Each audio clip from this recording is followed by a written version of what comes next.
Salut les amis, bienvenue sur ma chaîne, mais aussi votre chaîne de News Gaming. J'espère que vous allez bien. Installez-vous confortablement. Aujourd'hui, on a trois sujets assez intéressants sur la chaîne, notamment des nouvelles sur Perfect Dark qui, franchement, ça s'annonce pas très bien. En tout cas, ça sera pas pour tout de suite, ça c'est clair et net.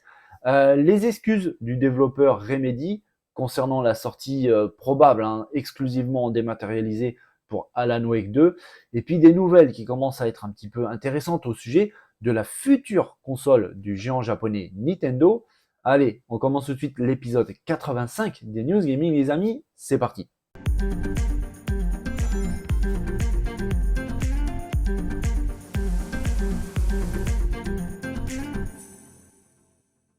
Vous savez, je parle régulièrement de la coïncidence sur la chaîne qui pourrait carrément être qualifiée de fil rouge de la chaîne tellement ça revient toujours et toujours.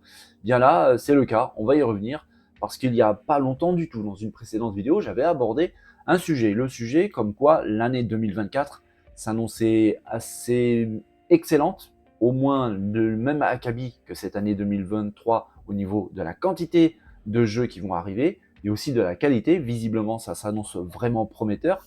Et à ce titre, j'avais abordé le sujet d'un jeu qui, visiblement, il va falloir attendre beaucoup plus longtemps, en fait, que de 2024. Personnellement, même 2025, j'y crois pas du tout. Ce titre, c'est The Perfect Dark, qui a été annoncé il y a déjà un petit moment. Le trailer avait été présenté en 2020. Ça commence à faire, et c'est vrai que ce trailer était plutôt intéressant. Le jeu paraissait assez prometteur, mais en fait, il faut savoir quelque chose, c'est que les personnes qui ont fait ce trailer n'ont rien à voir avec le studio de développement The Initiative. C'est un studio externe qui a fabriqué ce trailer, et en fait, un des développeurs a répondu à des questions d'une journaliste d'IGN du nom de Rebecca Valentine, qui lui a posé des questions autour du développement donc de ce titre Perfect Dark. Le développeur a dit, je cite, « Nous n'avions même pas envisagé les principaux mécanismes de jeu, nous ne savions même pas réellement quel type de jeu nous étions en train de créer. » Et c'est assez curieux donc d'avoir un trailer aussi bien fini, aussi bien fait et aussi long, qui montre beaucoup de choses, pour un jeu dont les développeurs, c'est les dires de l'un d'entre eux, qui ils ne savaient même pas en fait ce qu'ils étaient en train de faire. Ils n'avaient pas vraiment de réelle direction. Ils n'avaient même pas, et je cite, envisagé les principaux mécanismes du jeu. C'est quand même assez curieux. Alors, malheureusement pour ce titre, son développement a très mal commencé. En plus de ça, tout de suite, il y a eu la pandémie du Covid qui a chamboulé non seulement The Initiative, mais absolument tous les studios de développement. On l'a vu, il n'y a que maintenant où les développeurs commencent à avoir une vitesse de croisière normale, avec des titres qui commencent à arriver de plus en plus. On l'a vu notamment avec pas mal de choses chez Xbox, mais c'est pareil absolument chez tout le monde. On imagine très bien qu'ils ont vécu franchement une période pas facile du tout, avec des équipes qui ont dû être divisées, avec du télétravail, ça complique les choses pour pouvoir échanger sur des idées. Il y a dans les équipes de développement, les studios, beaucoup ce qu'on appelle du brainstorming, où ils se rejoignent tous ensemble pour échanger des idées. Et quand c'est du télétravail, c'est un peu compliqué. Ça a désorganisé beaucoup de monde, et apparemment The Initiative a été fortement impactée, avec en plus des choses qui sont arrivées par la suite, notamment apparemment une ambiance dans l'entreprise pas géniale, avec par exemple du sexisme, un manque évident de place de la femme dans les équipes de The Initiative, avec aussi des défections, beaucoup de changements de personnel, des personnes en plus avec un poste relativement important, on parle carrément de directeur créatif, certains qui partaient, d'autres qui revenaient, ça désorganisait absolument tout le studio, toutes les équipes de développement, et on sait très bien que pour ce genre de travail, mais comme pour beaucoup d'autres, bien la cohésion, la stabilité est vraiment très importante pour avoir une direction dans laquelle aller. Si on ne sait même pas comment et où aller, comment est-ce qu'on peut développer un jeu? Et ça, c'est en plus de ça vérifié avec les réponses d'un autre développeur qui a répondu toujours à la même journaliste en disant « Ce n'est pas que nous ne savions pas ce que nous voulions, mais nous avons continué à faire des choses qui ne correspondaient pas à nos attentes. Je ne sais même pas pourquoi les gens n'arrêtaient pas de réinitialiser le projet, cela a certainement contribué à ce sentiment de stagnation les gens recommençaient sans cesse. Et quand il parle de ça, en fait, il parle de reboot. Le jeu n'a pas arrêté d'être rebooté, tout simplement parce qu'il y avait des nouvelles personnes avec une position importante dans la hiérarchie qui étaient toujours en train de revenir, en train de changer, avec des directeurs artistiques, des directeurs créatifs. L'ADA elle-même pouvait être impactée du jeu. Du coup, la personne qui arrivait n'avait peut-être pas forcément la même vision, les mêmes idées que la personne qui venait de partir. Donc il fallait encore une fois rechanger de jeu, encore un reboot. Bref, c'est vraiment particulier et très problématique. Et ça rejoint un petit peu une idée que j'ai eue il y a quelques temps. C'est vrai que chez Xbox, ils ont une vision vraiment à eux concernant le développement du jeu, celle de laisser vraiment beaucoup de liberté aux studios de développement. C'est d'ailleurs une prise de parole très importante de Phil Spencer, le boss de Xbox, qui a souvent déclaré qu'il laissait vraiment la liberté créative aux studios de développement. Je trouve ça très très bien jusqu'à un certain point. Parce que oui, il faut laisser de la liberté créative aux développeurs, parce qu'il n'y a rien de plus contraignant, impactant que d'avoir un poste créatif et être avec avoir la sensation d'être enchaîné. Ça, c'est un frein énorme au développement et donc à la créativité. C'est juste logique et normal. Maintenant, pour des entreprises aussi grandes, aussi importantes, avec des développements de jeux aussi importants, il est bon parfois d'avoir quand même un cadre, un encadrement, quelque chose de vraiment réel qui montre une direction, une vision, une direction prendre pour éviter ce genre de débordement, pour éviter ce genre de choses des personnes qui partent parce que bah, évidemment l'ambiance devient exécrable. Donc des développeurs qui s'en vont, des directeurs qui s'en vont, des producteurs qui s'en vont. On l'a vu plusieurs fois dans beaucoup de studios. Ils finissent eux-mêmes par lancer leur propre studio de développement. Et ça, c'est un gros problème pour ceux qui restent avec le projet entre les mains, qui se retrouvent dans des situations franchement compliquées. Alors, il y a quand même une bonne nouvelle, malgré toutes ces mauvaises nouvelles, c'est que le studio The Initiative s'est rapproché d'un autre studio très populaire et qui a plutôt une excellente expérience au niveau des jeux d'action, c'est Crystal Dynamics. Les parents de Tomb Raider qui s'associent, qui viennent prêter main forte à The Initiative pour pouvoir continuer le développement du jeu Perfect Dark. Donc on peut espérer quelque chose d'un peu mieux cadré. On verra par la suite vraiment ce qu'il en est. Mais c'est sûr et certain que s'il y a bien un jeu qui va se faire attendre, bah, c'est bien celui-là. Moi je pensais qu'il allait arriver beaucoup plus tôt, alors peut-être pas 2024, mais quand même pas trop loin quand même, parce que le trailer qu'on vient de voir a été démontré quand même en 2020, ça commence à faire un petit peu. Mais au final, il va falloir attendre quand même un petit peu plus longtemps. Alors visiblement, cette histoire autour de tout ce qui est physique, des maths, c'est pas encore terminé les amis. Vous vous souvenez, il y a vraiment peu de temps, c'était encore il y a quelques semaines, on avait vu des vidéos, la présentation d'Alan Wake 2, avec notamment au Summer Game Fest une longue vidéo de gameplay, c'était franchement très intéressant, mais ce qui a suivi après était un peu moins fun, parce qu'en fait Remedy a déclaré que le jeu allait sortir seulement en version dématérialisée. Ça a fait bondir pas mal de monde. Sincèrement, je les comprends. Et on attendait plus ample information à ce sujet. Est-ce que effectivement c'est le cas ou pas? Visiblement, ça sera le cas. Et à ce sujet, il y a le game director de Remedy qui s'appelle Kyle Rowley qui a répondu à quelques questions aux journalistes de chez Eurogamer. Et il a déclaré: en tant que créatif, le fait de passer au numérique uniquement nous donne plus de temps pour peaufiner le jeu. En fait, nous disposons d'un nombre important de semaines parce que sinon le jeu qui se trouve sur le disque doit évidemment être jouable sans patch. Nous ne voulions pas sortir quelque chose dont nous n'étions pas fiers, auquel nous ne voulions pas que les joueurs jouent. Nous espérons ainsi pouvoir vous offrir une meilleure version du jeu. Alors, je ne sais pas trop quoi penser de cette déclaration. Surtout, j'en avais parlé dans une précédente vidéo, que pour expliquer, justifier cette prise de décision de livrer le jeu en démat, Remedy avait déclaré qu'il s'agissait pour une raison de coût, en disant qu'une version démat permettait de sortir un jeu un peu moins cher que s'il sortait en version physique.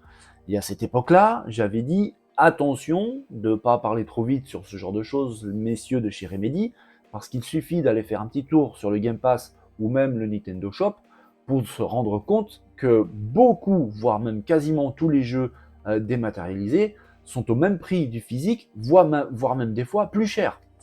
Donc cette excuse pour moi ne tenait pas. Et alors celle-là, c'est encore pire. Je suis désolé, mais celle-là, ça tient pas debout. Comment est-ce qu'on peut dire que on veut sortir un jeu en démat pour pouvoir le peaufiner encore plus, pour le sortir sans bug, voire le moins possible, en disant que sinon le jeu qui se trouve sur le disque doit évidemment être jouable sans patch. Ce sont ses mots à lui, à Kyle Rowley. Je suis absolument mais pas d'accord du tout. Du tout. J'ai envie de lui dire à ce monsieur, cher monsieur, si vous voulez pas que ça arrive, eh ben, il faut juste prendre un tout petit peu plus de temps, de repousser la sortie du jeu, comme le fait beaucoup de studios de développement, et de nous sortir un jeu jouable sans vraiment chercher la perfection day one, mais quand même jouable dans des très bonnes qualités, très bonnes conditions, même avec le disque physique. C'est absolument possible. Parce que dire que le fait de passer au numérique donne plus de temps pour finir le jeu, je trouve ça une très très mauvaise excuse. Et j'y crois absolument pas du tout en fait. Mais pas du tout. Parce que si vraiment le jeu, qu'il sorte en démat ou en physique, bah, le but du jeu, c'est de sortir un bon jeu. C'est aussi simple que ça. Qu'il soit en physique ou en démat, s'il a des bugs, il a des bugs. Je vois vraiment pas où est la différence. Je trouve ça assez curieux comme excuse, surtout que quelques jours avant, quelques semaines avant, bah, et d'ailleurs hein, sur la FAQ du site de Remedy, il est toujours question hein, du fait que le jeu sort en démat pour pouvoir faire en sorte qu'il coûte un petit peu moins cher qu'en physique. Ça aussi, hein, vous le savez, je l'ai dit tout à l'heure, j'y crois absolument pas. Bref, c'est des prises de position un peu bizarres, hasardeuses. On tire la conclusion qu'on voudra, mais je trouve ça vraiment curieux d'aller sur ce terrain-là, parce que si vraiment leur souhait c'était de sortir un jeu sans trop de bugs, ou en tout cas le moins possible, bah, ils ont qu'à se donner un petit peu plus de temps. Je suis pas contre attendre quelques mois supplémentaires la sortie d'Alan Wake 2 pour avoir un beau jeu, et aussi en physique. Si c'est pour faire ça, c'est pas la peine de sortir des consoles qui ont un lecteur physique. Le démat, oui, c'est bien, je suis absolument pas contre ça. Il y a un public pour ça. Je suis moi-même consommateur pour le démat dans une certaine mesure, mais il y a des consoles dédiées pour ça, la Xbox Series S, la PlayStation Digital, bref. Mais il y a aussi la PS5 normale, il y a aussi la Xbox normale. Et ces gens-là, voilà, faut aussi prendre ça en compte. Dire des choses comme ça, je trouve ça un petit peu bizarre. Franchement, dites-moi dans les commentaires, les amis, ce que vous en pensez. Moi, je cautionne pas ce genre de paroles. Je suis absolument pas d'accord avec ça. Et ben, on verra quand le jeu sortira. Parce qu'on a quand même un tout petit espoir. Parce que Tech2, l'éditeur Tech2, avait déclaré au moment de tout ce bruit qui a fait beaucoup remuer Internet et Twitter surtout, bah, ils ont déclaré que eux, ils seraient OK pour prendre en charge l'édition physique d'Alan Wake 2. Donc on verra vraiment ce qu'il en est. Est-ce qu'ils ont réussi à faire un deal avec Remedy pour pouvoir s'occuper de l'édition physique? J'espère, parce qu'il y a des jeux qui sont attachés encore aux éditions physiques, ne serait-ce que pour après revendre le jeu, l'échanger avec des amis, avec de la famille. C'est quand même un petit plus que le démat, ben, malheureusement, ne permet pas. Les amis, on va parler de autre chose que Xbox. Franchement, ça fait du bien. On va parler de Nintendo, le géant japonais qui, vous le savez, travaille d'arrache-pied pour la succession de la Nintendo Switch actuelle. Alors quand je dis actuelle, ça ne veut pas dire que la prochaine Nintendo va s'appeler Switch 2 ou Switch Pro. Je n'en sais absolument rien du tout. Peut-être même que chez Nintendo, ils ne connaissent même pas encore le nom définitif de la prochaine console du géant japonais. Toujours est-il qu'ils travaillent d'arrache-pied dessus. J'avais d'ailleurs déclaré il y a peu de temps hein, que Sharp, le célèbre fabricant de composants électroniques japonais, était déjà en train de produire les écrans pour la future console de Nintendo. Donc on verra, mais ça commence un petit peu à prendre forme. Et vous le savez, il y a un phénomène assez récent qui est apparu sur Internet avec la sortie des nouvelles machines, c'est le phénomène des scalpers. Vous savez de quoi je veux parler? Ça s'est révélé avec les nouvelles consoles de cette génération, la Xbox Series X, S, les PS5, qui ont fait le bonheur de ces gens-là, on va les appeler comme ça, et qui font le malheur des honnêtes personnes, des gamers qui ont envie juste de profiter de leur nouvelle machine, mais qui malheureusement ne peuvent pas, parce que bon, déjà, il y avait la pénurie des composants, ça c'était aussi un autre problème, mais dès qu'il y avait un peu de stock qui arrivait, les scalpers les prenaient, c'est exactement le mot qui est utilisé, ils scalpaient directement les stocks avec carrément des logiciels qui étaient faits pour ça, pour pouvoir carrément acheter le stock instantanément dès l'apparition et le revendre après à prix d'or sur certaines plateformes de revente, par exemple eBay. On voyait des prix littéralement délirants, par exemple pour des PlayStation 5. C'était franchement honteux de voir ça. Et Nintendo a envie, en tout cas, a envie de tout faire pour éviter la même situation.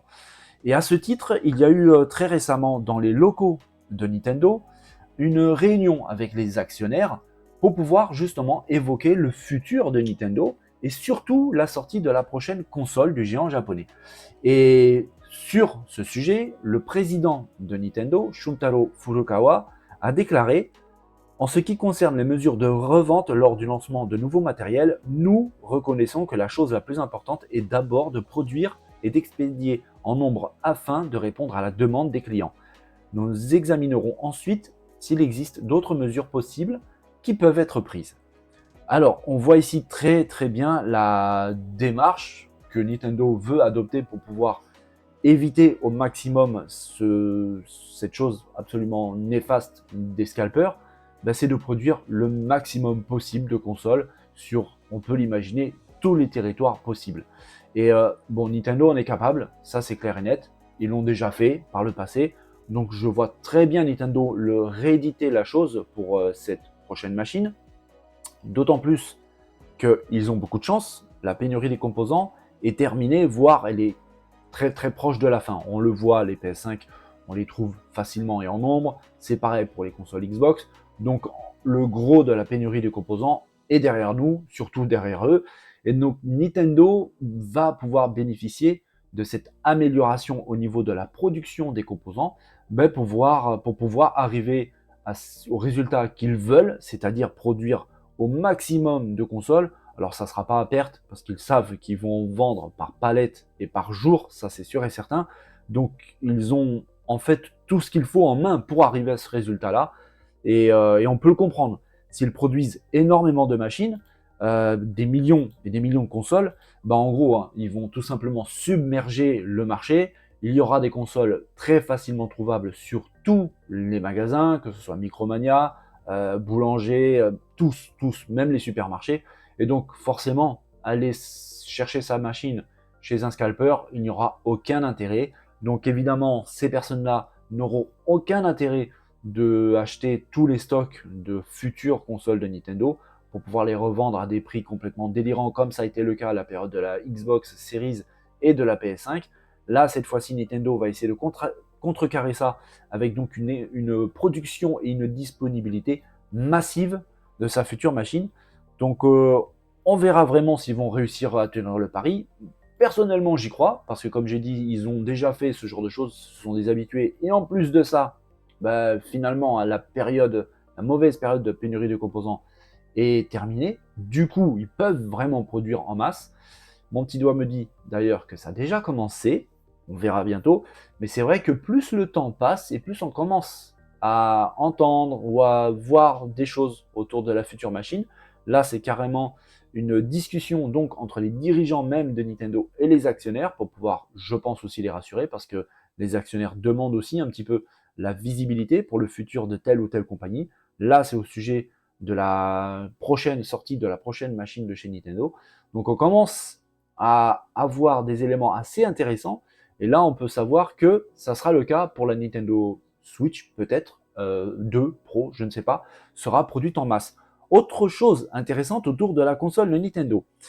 Et ça rejoint un petit peu une idée que j'avais eue dans une prise de parole dans une précédente vidéo concernant la rétrocompatibilité de la future machine du géant japonais avec la Nintendo Switch actuelle. Pourquoi je parle de ça? Tout simplement parce que, une fois encore, le président de Nintendo, Shuntaro Furukawa, a déclaré, toujours dans la même prise de parole avec les actionnaires, En ce qui concerne la transition de Nintendo Switch vers la machine de nouvelle génération, nous voulons faire tout ce qui est en notre pouvoir pour assurer une transition en douceur de nos clients tout en utilisant le compte Nintendo. Alors, il faut savoir que le nombre d'utilisateurs du compte Nintendo au jour d'aujourd'hui est absolument colossal. On parle de plus de 290 millions d'utilisateurs. C'est absolument dingue. Ça pourrait donner des idées un petit peu à Phil Spencer avec son Game Pass.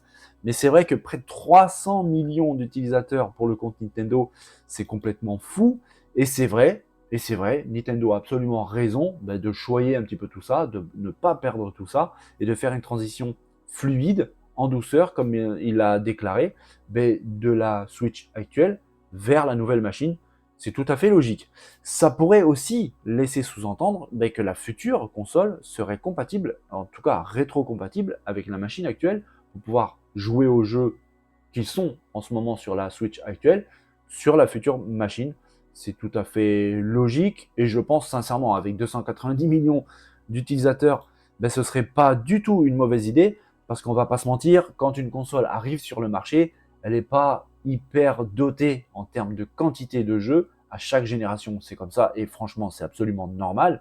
Les gros titres arrivent quelques temps après. Au début, il y a peut-être 2, 3, 4 titres assez intéressants, mais c'est vrai que la quantité arrive dans le temps et le fait de pouvoir profiter de sa nouvelle console avec des très très bons jeux, on ne va pas se cacher de la Nintendo Switch actuelle, ça permettrait d'installer un parc assez conséquent de la nouvelle console avant l'arrivée des gros jeux dédiés à cette machine. Et puis évidemment que Nintendo, au moment de la sortie de sa console, va beaucoup présenter, parler de ses futurs jeux, donc pour faire monter la hype et puis aussi d'inciter les joueurs à basculer sur la nouvelle console.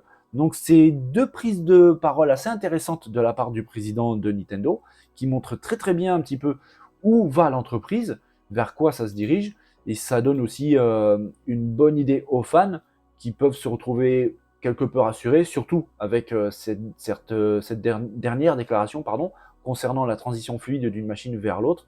En utilisant le compte Nintendo, tout sera transférable et de manière, je pense, transparente et simple, comme c'est très souvent le cas chez Nintendo. Donc c'est une très bonne chose. Les choses avancent petit à petit, mais sûrement vers une nouvelle console du géant japonais, et franchement, ça fait plaisir.